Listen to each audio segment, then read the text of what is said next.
கனிம வளங்களை கொள்ளையடிச்சா அப்படின்னா வேற என்ன நடக்கும்?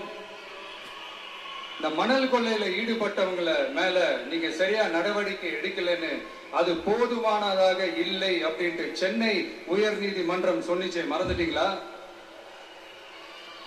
இந்த மணல் கொள்ளை, கனிம வள கொள்ளை, இதுக்கெல்லாம் காரணம் மணல் மாஃபியா குரூப் தான் மதுரை உயர் நீதிமன்றம் அந்த கிளை சொன்னிச்சு. அதை மறந்துட்டீங்களா? இந்த மணல் மாஃபியா குரூப் ஆதரவு அளிக்கிறது யாரு? உங்க திமுக கவர்மெண்ட் தானே. அது இல்லைன்னு சொல்ல முடியுமா? அவங்களோட டீலிங்ல இருக்கிறது யாரு? நீங்க தானே. அது இல்லைன்னு சொல்ல முடியுமா? தண்ணி திவாலாக போகுது, மணல் திவாலாக போகுது, கனிம வளம் திவாலாக போகுது.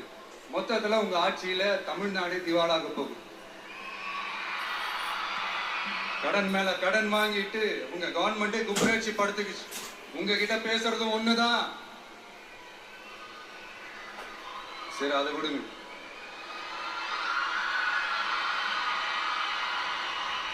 நம்ம விவசாயிகள் கஷ்டப்பட்டு விளைய வச்ச அந்த நெல் எல்லாம் மழையில நனைஞ்சி வீணா போச்சு.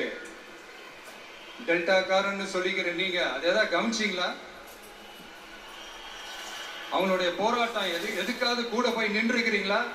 கூண்டாஸ்ல மட்டும் போடுவீங்க. இதானே உங்களுடைய அந்த சாதனை. பரந்தூர் பிரச்சனை, உங்களுடைய உண்மையான நிலைப்பாடு என்ன? மேல்மா விஷயத்துல உங்களோட உண்மையான நிலைப்பாடு என்ன? தமிழகத்துல இருக்கிற எல்லா ஆறுகளையும்